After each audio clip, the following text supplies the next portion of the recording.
The God of small things किसने लिखा है? मंगोलिया की राजधानी क्या है? और कार्ला गुफाएं किस राज्य में हैं? भारतीय सेना का ऑपरेशन शक्ति किस मिशन से संबंधित है? और कांग्रेस के लाहौर अधिवेशन 1929 के अध्यक्ष कौन थे? अनुच्छेद 16 किससे संबंधित है? बुकर अवार्ड 1997 में पाने वाली the God of small things Arundhati Roy की रचना है। किसकी? अरुंधति रॉय की रचना है। किसकी है? अरुंधति रॉय की रचना है। मंगोलिया की राजधानी कौन सी है? वो है उलान बटोर। क्या है मित्र? उलान बटोर। कार्ला गुफाएं कहां पर है? महाराष्ट्र में है भैया, महाराष्ट्र में है। ठीक है।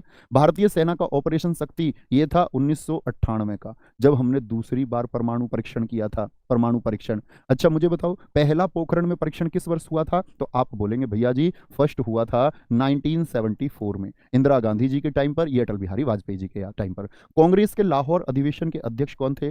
पंडित नेहरू। और क्या बोला था इन्होंने स्वतंत्रता दिवस किस तारीख को बनाने को? 26 जनवरी को, 26 जनवरी 1930 को। अनुच्छेद 16 किससे है? लोक नियोजन से संबंधित है। कि लोक नियोजन का कोई अवसर आएगा, मैंने बोला जीडी की भर्ती अगर आएंगी कि अवसर पर समानता, उन सबको मौका मिलेगा जिनकी उस एज में क्या होगी आपका, उस एज में वो लोग आते होंगे, उन शारीरिक मापदंडों और परीक्षा का स्तर जिनका बराबर होगा। ऐसा नहीं कह सकते कि जी आप फॉर्म नहीं भर सकते उस एक अवसर में।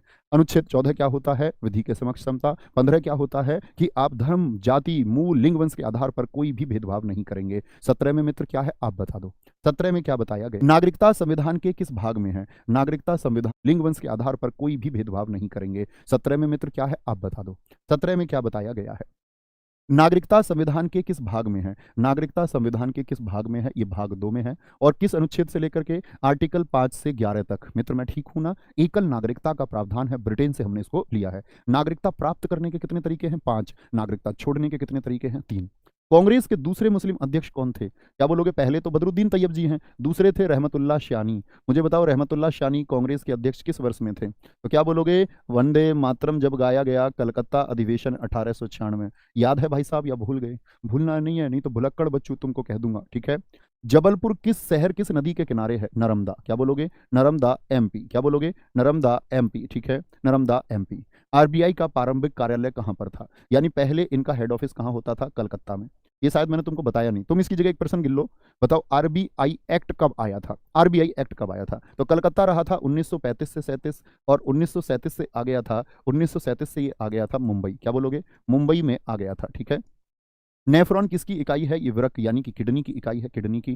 फूलपति कहां पर होता है? मटकी। मटकी पर बना रखी थी फूलपति। सेल नहीं हो पा रहा था, सेला, सेला भड़ोनी हो गया आपका, लेकिन सेटम भी यहीं का, फिर बात सेट हो गई मध्य के प्राइस में। ज्वारा कहाँ का है? यहीं का है, ज्वारा यहीं का है मित्र। और ठीक आंसर आपने दिया आरबीआई एक्ट। तापिस जी आपका सही उत्तर है।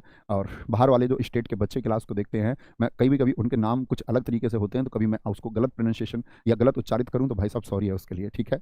तापिस या तपिस जो भी हैं आप, बहुत अच्छा उत्तर आपने दिया है। 2023 डूरंड कप की विजेता टीम कौन है? द ग्रेट इंडियन नोबेल किसकी पुस्तक है? और अविनाश सांबले अभी एशियन गेम्स में गोल्ड जीत के आए, किस खेल से हैं?